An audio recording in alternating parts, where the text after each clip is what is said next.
certainly have fears that there is a serial killer at loose in Perth. Sarah Spears, Jane Rimmer, Kira Glennon. And every time you saw a young girl walking by, you think, oh God, is she going to be the next victim? Now, one man stands accused. If police are right and Edwards is the Claremont serial killer, he's been hiding in plain sight for 20 years. I just want to go to sleep and wake up, and this will all be a bad dream. These are the words of Bradley Edwards the day he was arrested. The videotaped police interview today played to a packed courtroom in the trial of the century. Welcome to day 84 of Claremont in Conversation, a day many of you have been waiting for. The first time we hear the man accused of the Claremont serial killings speak. Natalie Bongiolo, Tim Clark and Alison Fan with you tonight as we take you through this extraordinary day's evidence. So Tim and Ali, it's been pretty quiet in the court for the past few weeks, but Tim, tell us, what was it like in there today? Well, standing room only, I suppose, Nat. Social distancing in place, but that meant the court was not as full as it could have been and probably would have been. But they were queuing out of the door again this morning, very early, about 9:30, and so obviously interest. It has waned a little bit, given the technical nature and forensic nature of the evidence. But as you said at the intro, this is what everyone's been waiting to hear from, which is Mr. Edwards himself. And the crowds back at the district court building this morning showed that everyone really wanted to hear what Mr. Edwards had to say. Yeah, that's right. And we know, just from those of you listening to this podcast, you've been emailing us and telling us you were going to go down for this day and that you were waiting for this day. Ali, was there a mood in court today? Oh, absolutely. It resembled the very first few days of when the trial began back in November. Everyone was quite excited. Some were quite upset when they were turned away. They didn't realise that they had to be spaced out as much as they did. But certainly, in fact, we were all queuing up, but there was also the media were flowing over into the public gallery because there were more media reps there than normal. And so it was a very, very crowded court, yes. And in terms of those in attendance, who was there? Were there the victims' families? Just talk us through that. Well, they were all there. They were the victim's family, the two victims of the sexual attack, Bradley Edwards' parents, who have been there all of the time. They actually look quite visibly upset for the first time. Normally they just sit there with sort of fairly bland expressions on their face, but it was a very, very crowded courtroom. And of course, as Tim would remind me, a very famous cricketer was there as well. Yes, I think we can call him a friend of the podcast, given that he has sent us questions and we have answered those questions.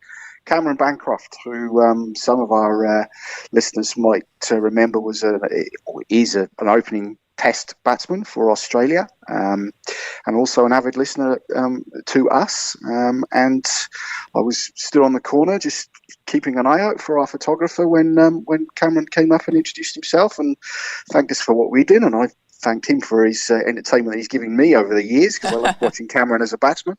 And he said, "Oh, look, I've never been to court before, so where do I go?"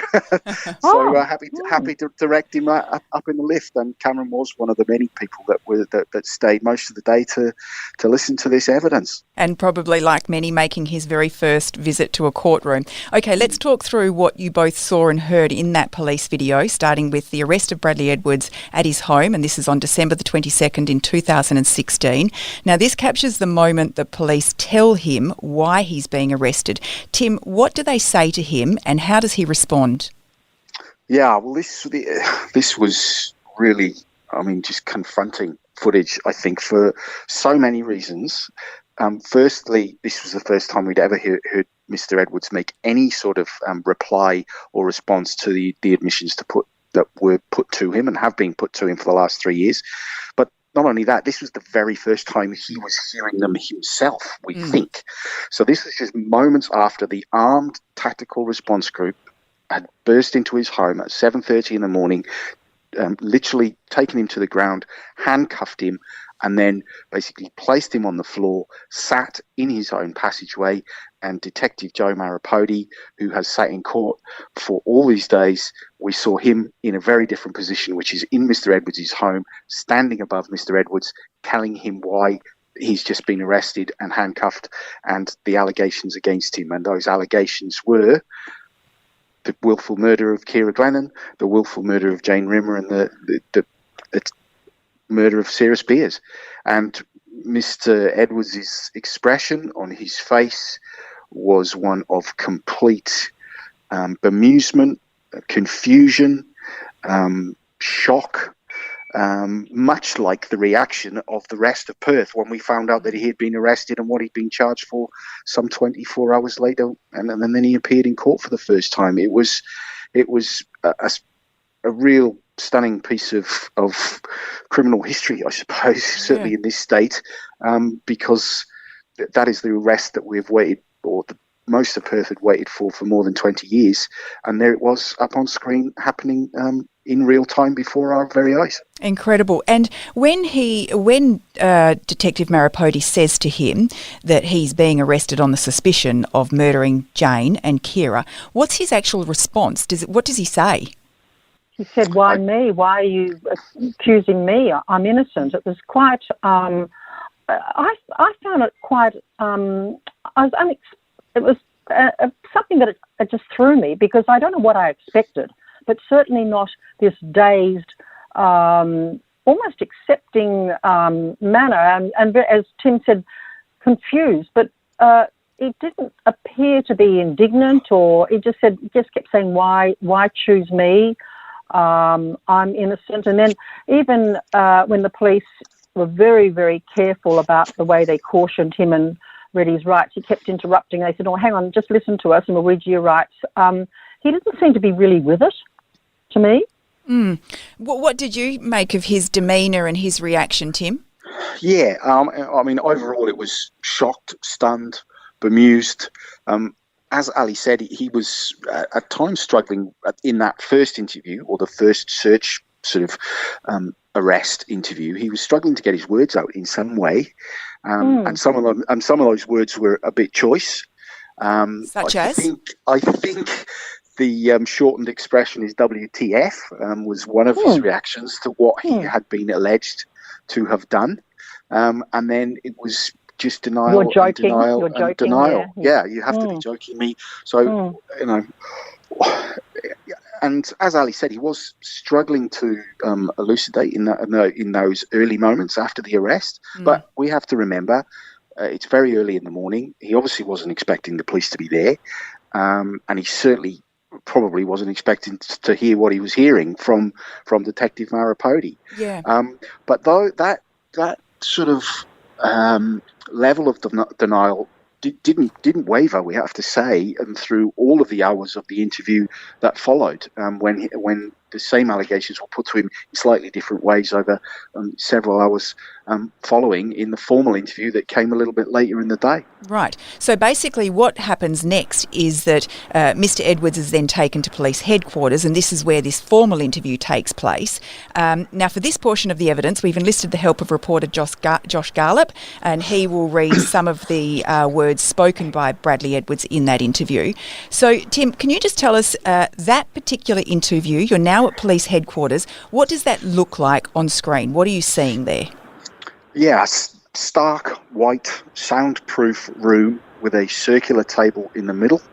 The camera is placed in the roof of that room, looking down upon the interview. And what you can see is Mr. Edwards at the top of the screen, sitting at, if the round table is a clock, he's sitting at 12 o'clock. He was wearing a red polo shirt, stubble, glasses, quite a bit heavier than he appears today and has appeared in court.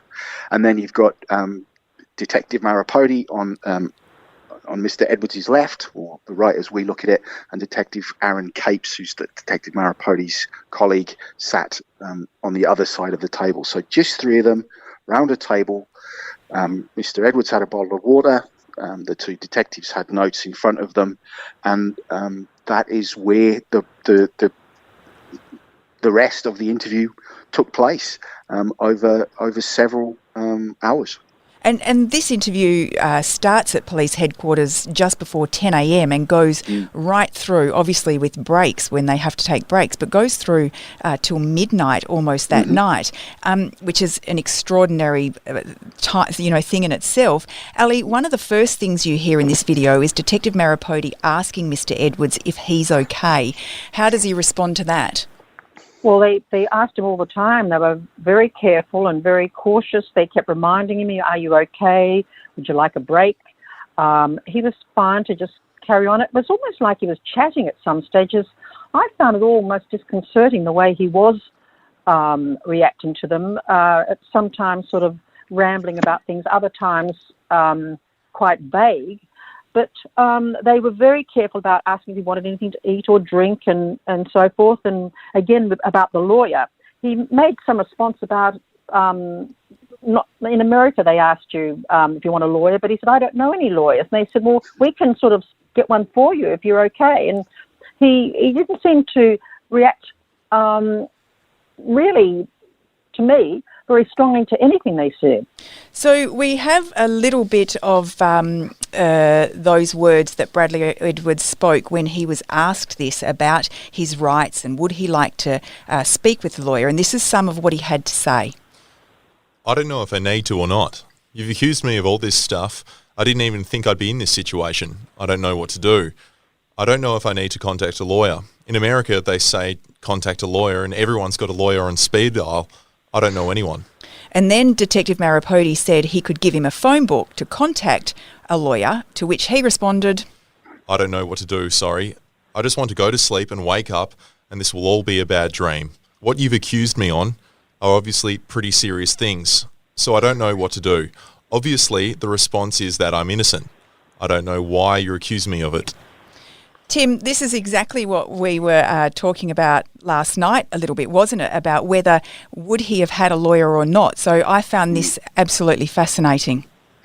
Yeah, and this took up a large portion of the start of the interview, I have to say. I mean, even before they'd got to any accusations or allegations or anything like that, Detective Marrapodi over and over again makes sure that Mr. Edwards understands his rights not to have to answer any questions if he doesn't want to answer only questions that he feels comfortable answering, and then if he wants a lawyer or a break or something to eat or a rest at any stage, he has the right to say to them, I want to stop, or I don't want to answer that, or can I have a break?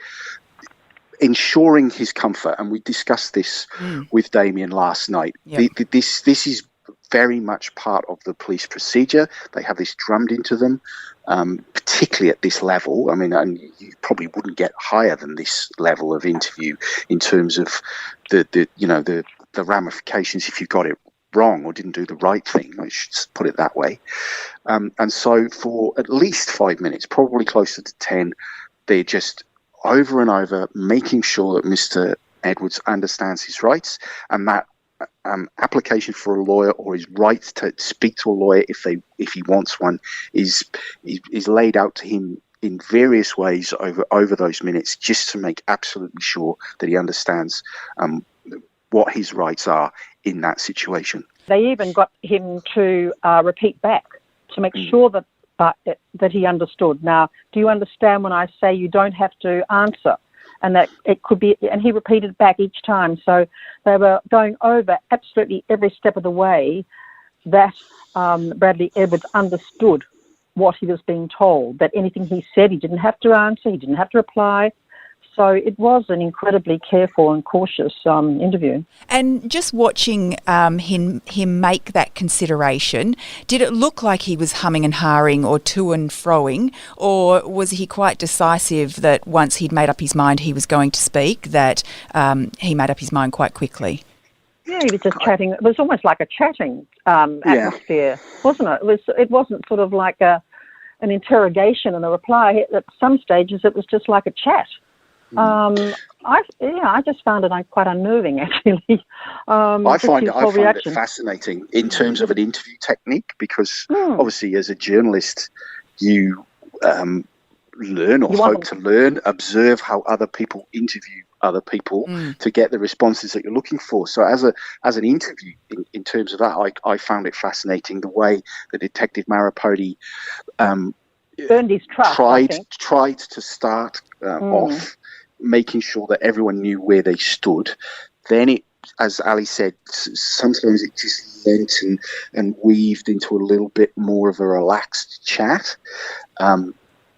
That Detective Marrapodi asking the questions, obviously that he wanted the answers to, but then very quickly being able to pivot the way that depending on how Mr. Edwards answered. In terms of at the start, Mr. Edwards was obviously very, very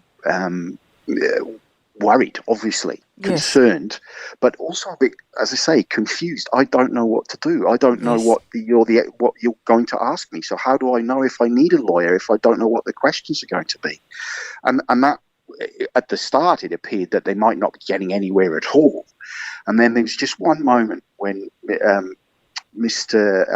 Marrapodi asked Mr. Edwards, have you got any medical issues at the moment? Is there anything you need to tell me about that we need to be aware of in terms of medications?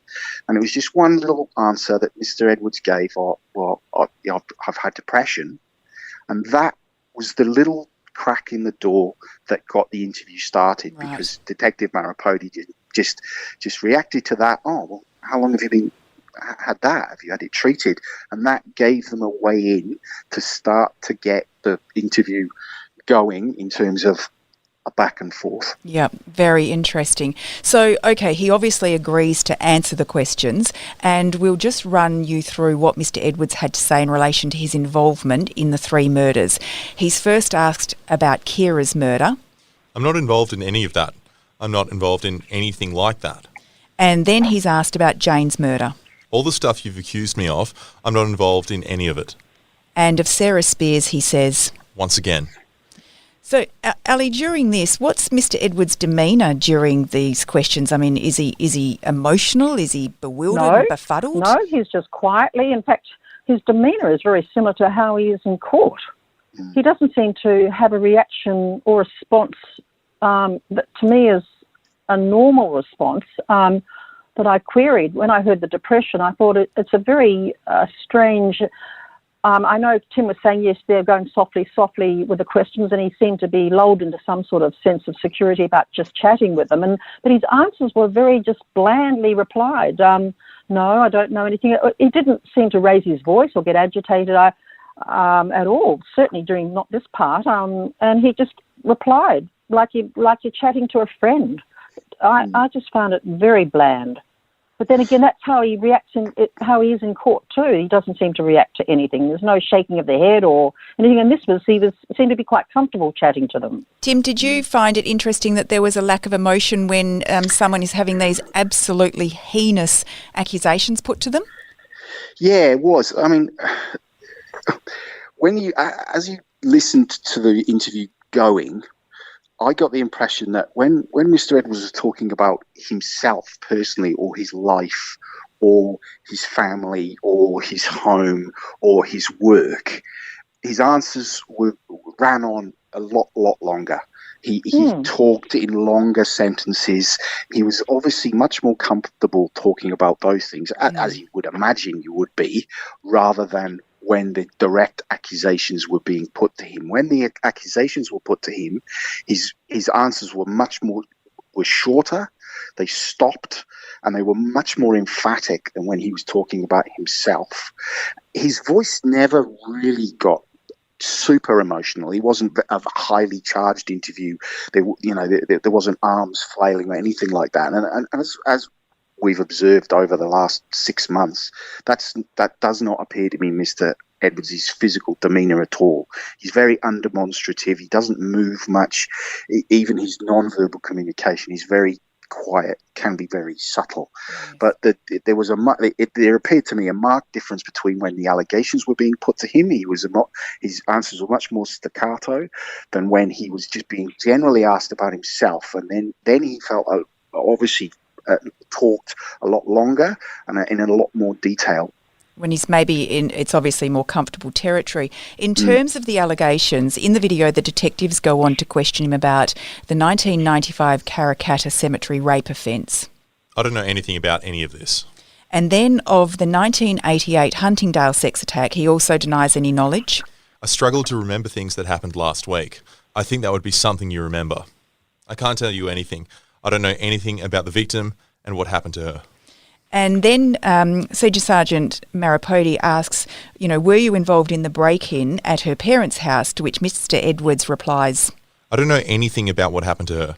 I don't know anything about anyone doing anything there. So this, of course, is very interesting, Tim, because we now know that this is a lie. They were all lies, and we know that now because Mr. Edwards has since admitted both those offences. And this, as much as they don't say much in terms of what he says, the prosecution will point to this and say, this says everything you need to know about Mr. Edwards. They called it blatant lying. They've called it repeated lying. And they will call it lying that the judge has to take into account when he's summing up all the answers that are given in the interview, because if he lies about these two things, then surely the judge can at least assume or make a judgment that he could be lying about the murders of Jane and Kira and the disappearance of Sarah.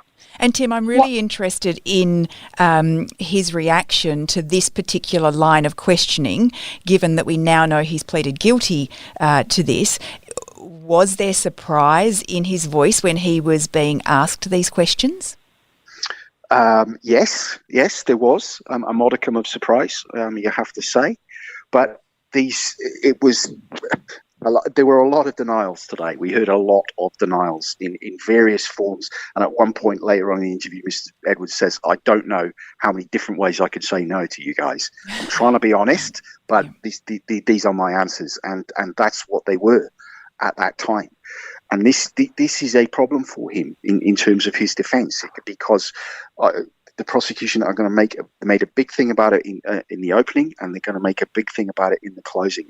And seeing those denials today in terms of those two witnesses or victims who were both in court, to see these denials for themselves today, seeing those and seeing the way that he denies the murders, that they're very verbally similar and very non-verbally similar in the way that he makes them. And so the prosecution are going to ask the judge to make a conclusion about those in terms of what Mr. Edwards says he didn't do. Yeah. What I found interesting, though, was when he was told the name of the victim of that first attack back in 1988, he then went off on a tangent on how he did know her from going to primary school, and then he told this little story about her brother and how they were in some sort of a scuffle in a swimming pool, and that he tended to elaborate quite in lengthy terms about that particular victim.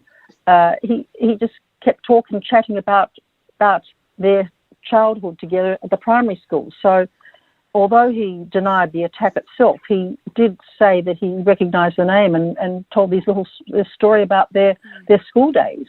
And Ali and Tim, were you able to see the victims in the courtroom and see if there was any reaction to this part of the questioning? No, they weren't reacting. They were all there. They glanced across at him at a time. He never looked back. But it was only when the name was mentioned, and at first he said who, and then afterwards when it was explained, he did say, oh yes, I knew her from school days, but still didn't admit the attack. Yeah, there was I saw a few flickers on the faces. Again, I mean, it must be so hard to hear yourself and one of your most traumatic moments in your life being talked about in the third person, in an abstract, when you have no control about the questions or answers that you're about to hear, but they're talking about you. It must be such a bizarre experience. And then to be in the court with all these strangers and Mr. Edwards, and defend the families of the three victims of the alleged murders. It just must be such a strange, confronting experience to go through, even after all this time, and even having been in the court for so long. Again, today was just another layer on top. Yeah. When you're hearing from the man that you now know has attacked you, lying about it to the police. It must be an incredibly surreal and just, really daunting experience for them. What about Mr. Edwards during this particular part of the video recording? How is he reacting in court today? Well, once again, very hard to tell because it doesn't move. There were a lot of there was a lot of looking down. There was a lot of scribbling on a notepad today. I don't know whether he was taking notes or, but no, not much overt reaction to himself. Like there hasn't been much overt reaction to everyone else who's talked about him for so long. A couple of little sort of glances towards his parents who were in court today, but other than that, just very hard to read. Yeah. Well, in the video evidence, police next questioned him about his first wife and how they met, and then also how they separated in 1997. And Mr. Edwards had this to say. The guy that was staying with us, they started sleeping together, and then they got pregnant, and then she left, and we split up. I thought everything was going well. She moved out with what's his name. And then he was asked about what happened when he confronted his wife about this affair. We were both pretty upset and crying a bit, but it was pretty unreconcilable then. Tim, this obviously we have heard a lot of evidence about this. How did you read this part of the video evidence? Yeah, so this was, as I say, even though he was talking about something so personal, something so personally traumatic, I would imagine your first marriage breaking up in such a sort of seedy sort of way with your lodger, then sleeping with your wife and getting her pregnant, and all that personal trauma and drama that we talked about at the start of the trial. He seemed more comfortable talking about that to these police officers that had just arrested him over these murders than at any other time up to that point in the interview.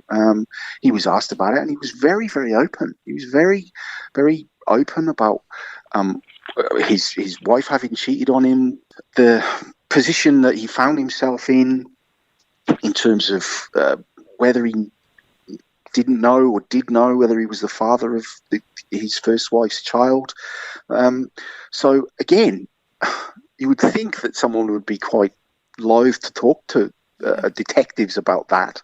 But as I observed earlier, he appeared to me to be okay with talking about that subject matter over and above the other things that he was being asked about.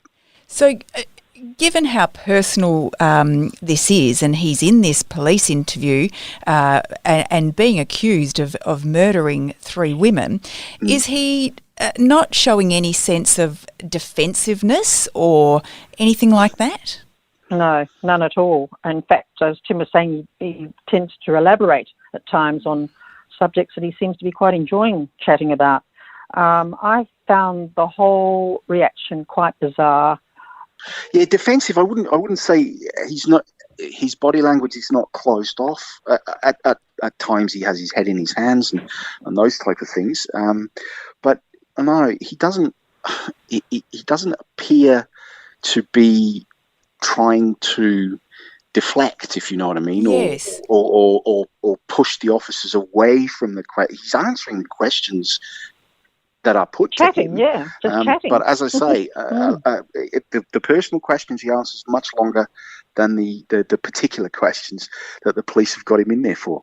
So in the personal questions, he's not really saying things like, oh, well, what are you asking that for? Or I don't want to answer that. He's answering and elaborating.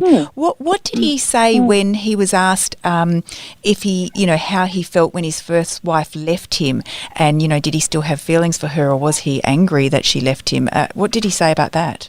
Well, the answer was as complicated as the relationship, to be honest, because he said I still had feelings for her, but I didn't know whether those feelings were real or whether I was regretful. And then there was the baby in the mix, and then the lodger, and he also said that the way the relationship had started, i.e., she used to be going out with one of his friends, and then he'd made a move on her, and then they ended up in this relationship, and then they ended up married. He said at one point, I even thought, well, maybe it's karma.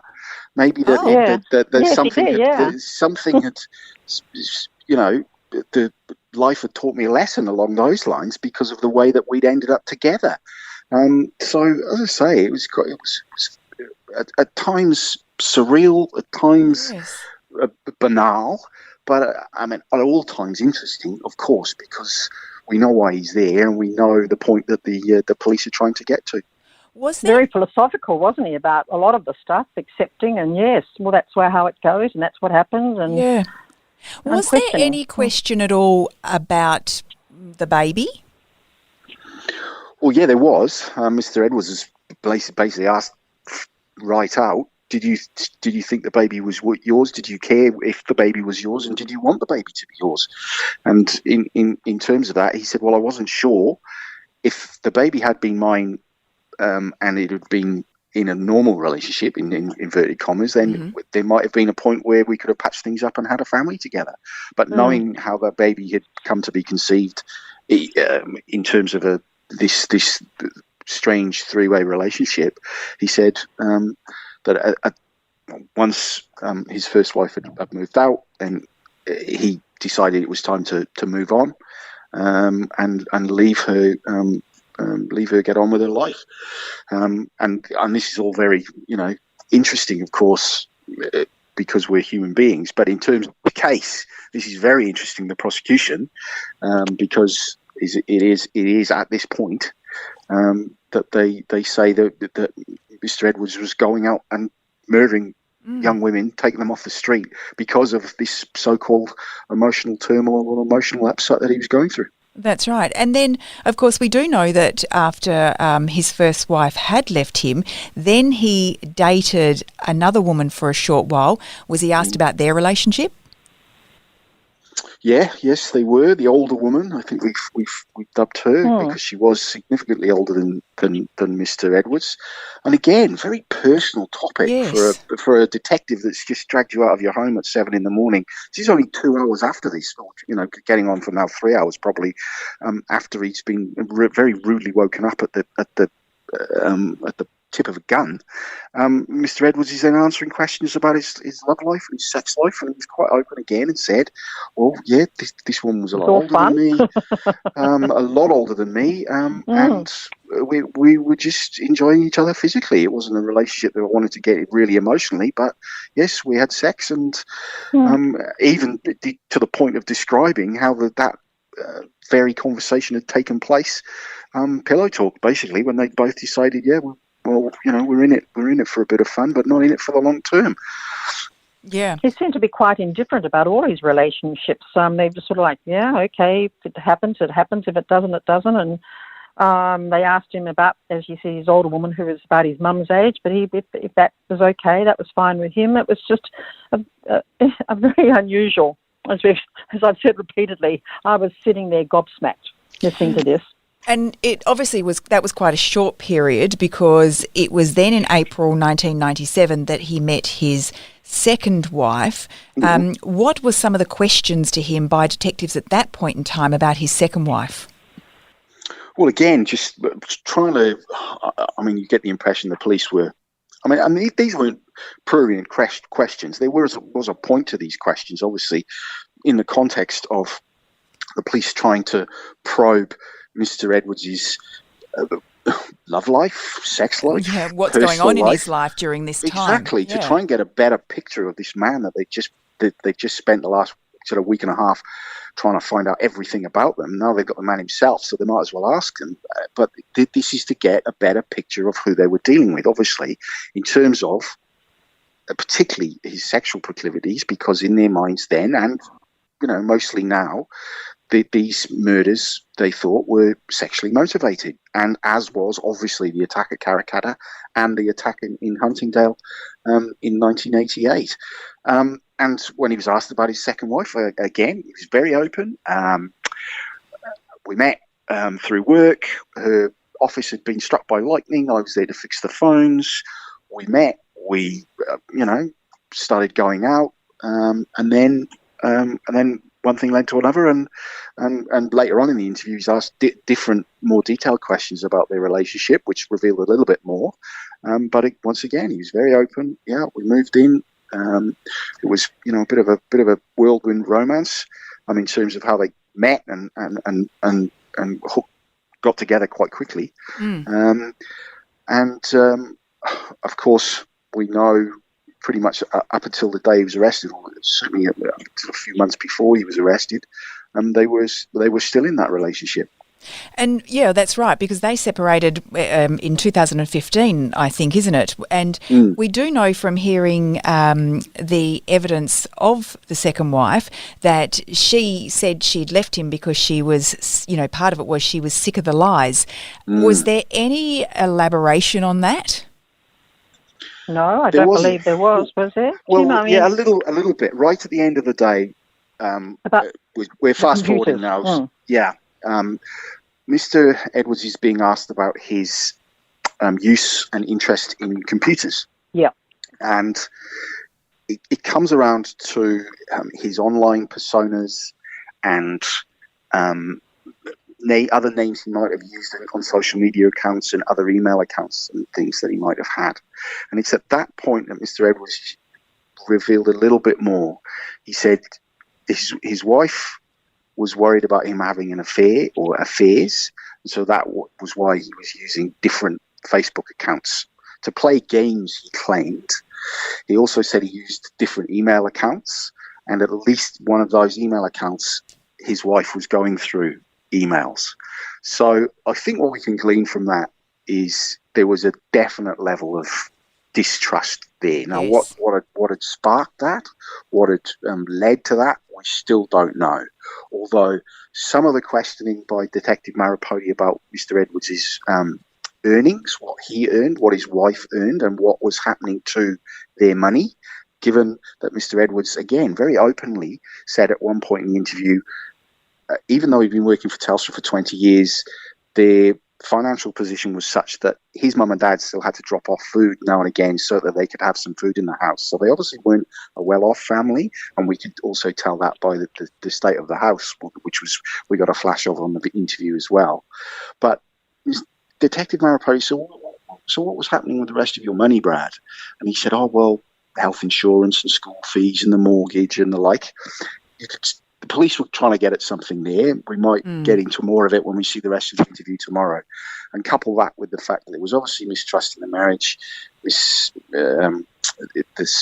Edwards' second wife was going through email accounts, was worried about his online activities.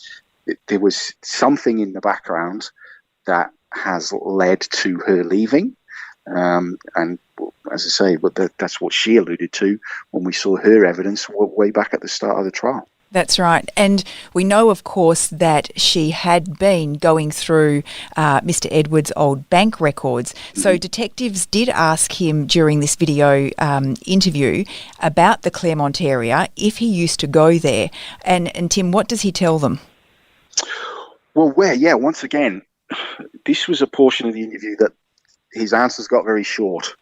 They got very staccato and they got very blunt, if I can say that. Did you ever go? Did you know Claremont? No. Did you ever used to go out nightclubbing in Claremont? No. Did you ever go to Club Bayview? No.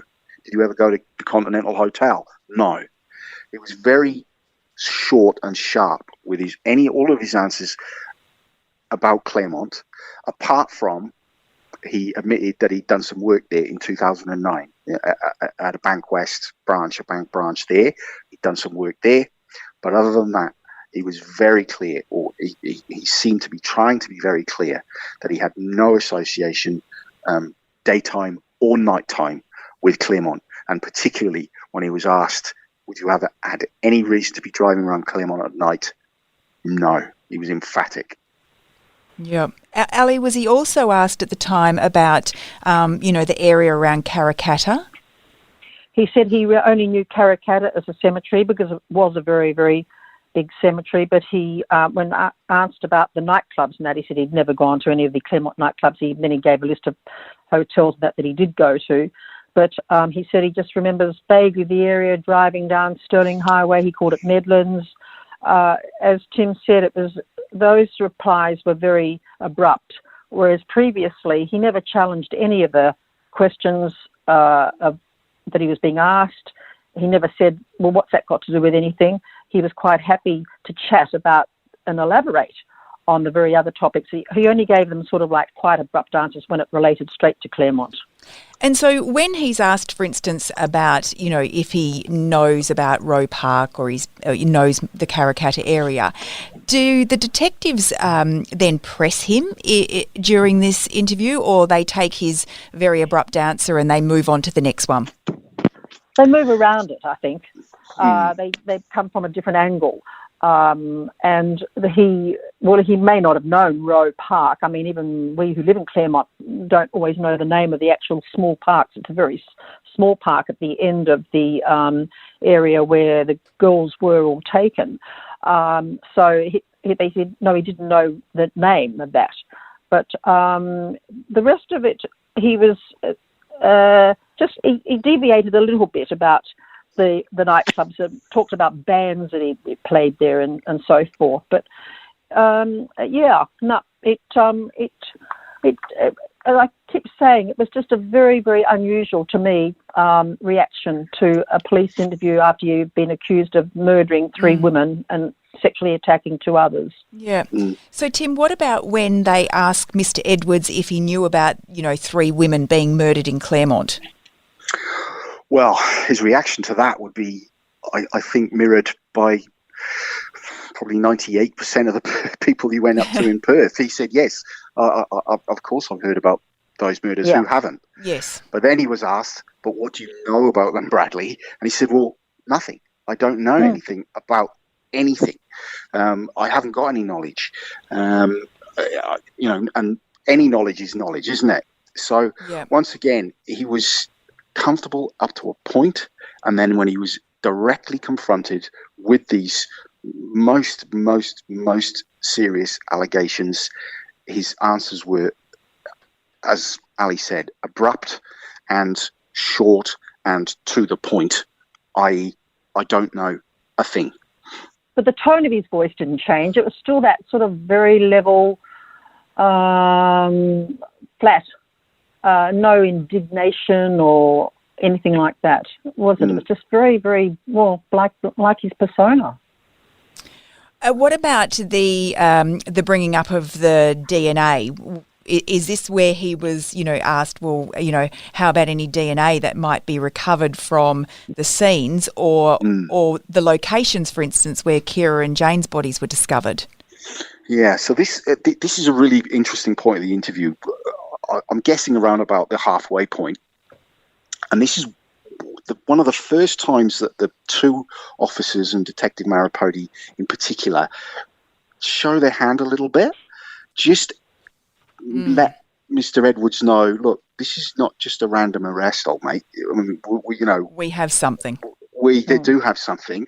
And so how would your DNA be at any of these scenes? How would your DNA be at the Karrakatta scene? How would your DNA be at the Huntingdale scene? And how would your DNA come to being found in or on or around Kira Glennon's remains? And it is, again, Mr. Edwards is emphatic in his answers. I don't know. I don't know how my DNA would be there. I don't know why you're telling me my DNA would be there. But it is at that point that the police use it's not a tactic. It's something. It's an investigative tool that they are within their rights to do, and that is to take a DNA sample from Mr. Edwards. And it is at that point, after they've asked him all those DNA questions, that directly, for the first time, they say, "Okay, Bradley, well, we're going to now ask you to consent to give your DNA to us." Oh, and what's the reaction at that point? He does, yeah. Well, that Is he reluctant? Again, it's a more of, well, I don't know what I should be doing here. Right. But in the end, he does voluntarily give his DNA. So the two detectives that are doing the questioning leave the room. Two other police officers come in, read Mr. Edwards his DNA rights, if I can put them in that terms of this is what we want you to do. If you don't do this, we can go to court and get a court order. So it's up to you whether you want to give it to us. In the end, he does, and this is what we talked about. This is the buccal swab. So this is the swab that they take from the inside of your mouth with in a sealed forensic tube, and it is at that point that they then have a formal DNA sample from Mr. Edwards, which is then whisked away to the Pathwest lab and tested basically on the spot. The formal interview is at that point suspended while they wait for those results, and then we come back to the interview about 3 hours later when the questioning resumes. So that was the point to me where I felt Mr. Edwards' non-verbal body language was quite telling. When he's being explained what the police wanted. In the video or in the doc? No, in the video. Sorry, in the video. Yes, I should have stressed that in the video. He slumps forward. Both of his head are in his hands. He looks tired. He looks drawn. He looks emotional. And then, interestingly, when we come back to the video, he's lying on the floor of the video room, obviously trying to take the opportunity to get some rest. And it is that point the video resumes. And again, Detective Marrapodi then checks whether Mr. Edwards is all right. And Mr. Edwards says, yes, I've been offered something to eat, but I'm not hungry. And yes, I've been offered to go to the toilet, but I just couldn't go. So it's at that point you can really see that this is maybe the gravity of the situation is sinking in a little bit. Obviously a hugely stressful situation for anyone to go through. But then the interview resumes, and the style of the interview resumes, if I can put it that way, because more direct allegations, more direct denials, but then more personal questions and more personal revelations. And some of those personal questions were questions about his childhood, and this probably was, one of the first times we've really heard about his upbringing, particularly from Bradley Edwards himself. Yeah, and it didn't sound like a completely traditional upbringing, I've got to say. So Mr. Edwards tells the police that he was born in a little town called Merriwa, which is a regional WA town, but then lived in a caravan with his parents and his brother for the first 8 years of his life, travelling to various points of the compass in Western Australia. But then as he and his brother are growing older, it would appear the caravan got a bit small. It was at this point Mr. Edwards' sister was born as well. He describes how his dad used to work for Telecom as well. His mother was a great mum. That's how Mr. Edwards described her. They then moved to various rental properties in the outer suburbs of Perth, while a house is being built for them, which is the house that they eventually ended up spending a lot of Mr. Edwards' childhood in Huntingdale, just around the corner from the scene of that 1988 attack. He's asked about his schooling. He's asked about whether he was teased at school. He's asked about his girlfriends. He's asked about his friends. He's asked about his siblings. At one point, he says, yes, I was teased because I wore glasses, but a lot of kids were back then in those days. And so, Mr. Edwards' childhood, in his own words, is once again something that we've never heard before, never heard in that detail. But again, trying to put it into the whole context of how the interview was progressing, it was interesting that the police went to that personal area directly after or soon after the break, almost as if they knew that was a way to perhaps For him to get open up. Mr. Edwards to open up a bit more about himself, because he seems Yes, I think so. comfortable talking about himself. And then we pivot again back to some of the most shocking accusations that you can make to any one person. Yeah. I mean, Ali, have you ever seen an interview, I guess, of this intensity and this duration played in a courtroom? Not of this intensity, no. Usually they're very, very short, but I've never seen a reaction like his either, where he does seem at some times and seems to be quite enjoying chatting about various events, and then just the whole, it's almost like there's a couple of personalities in there. You know, it's just strange. I found the whole thing quite unsettling. I found that he was a very unusual person in just the way he accepted things. Of course, I could understand the way the police were doing it, because he was chatting about things that he enjoyed chatting about, and then would tighten up and get a little bit defensive when it got to the nitty-gritty. It'll be very interesting to see how it pans out later on when they get to other subjects. Yeah, well, an extraordinary thing to witness, and tomorrow you'll hear the rest of the video and see the rest of the video, and Tim, Justice Hall will make a decision on whether to release audio to the media?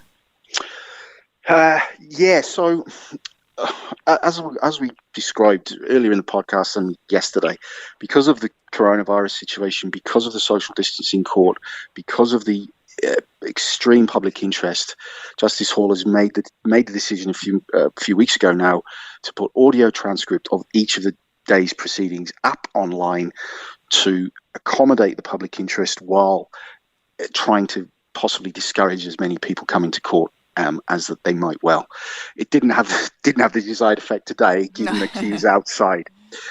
But so that means that today's proceedings will go up onto the Supreme Court website in an audio form at some stage in the next few days. But the caveat to that is there are a lot of suppressed witnesses in this trial. The names of those witnesses, they include Mr. Edwards' first wife, Mr. Edwards' second wife, Mr. Edwards' stepdaughter, obviously the victim of the Karrakatta attack, the victim of the Huntingdale attack, and all those people and more are mentioned by name in this interview, obviously, because it would be very strange for the police to not use the names of Mr. Edwards' nearest and dearest when they're asking him questions about them. Yes. So that's going to mean that this audio transcript is going to have to be very carefully edited to make sure that none of those protected persons, suppressed persons' identities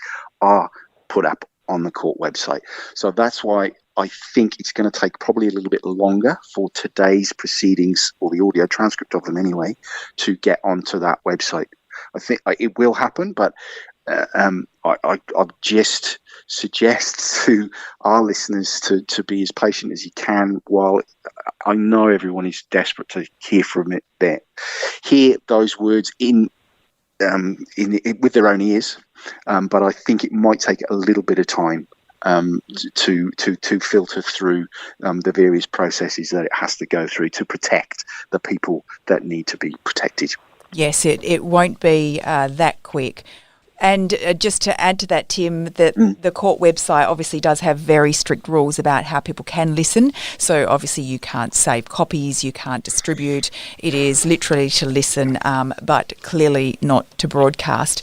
Well, you can't record it, yes, that's right. But it's also important, because I was just thinking it's very hard for a reporter to interpret the tone and his actual response and replies to describe the actual tone of his voice. So I think it's important that if people can hear it, they'll get a true picture of what we're trying to talk about. Yeah, that's right. Well, thank you both so much for your day today, a very long day, and thank you to Josh for helping us out also. You can reach us at claremontpodcast@wanews.com.au, and we'll be back tomorrow for day 85 of Claremont in Conversation. This podcast is hosted by Natalie Bonjolo, produced by Kate Ryan, and recorded in the studios of 7 West Media. Sign up for daily emails and all the latest on the Claremont trial at thewest.com.au. And if local news delivered differently appeals to you, tune into WA's newest morning show, The West Live with Jenna Clark. It's talkback radio, but without the interruptions. Listen live weekdays from 8:45 a.m. on thewest.com.au or catch up with the podcast.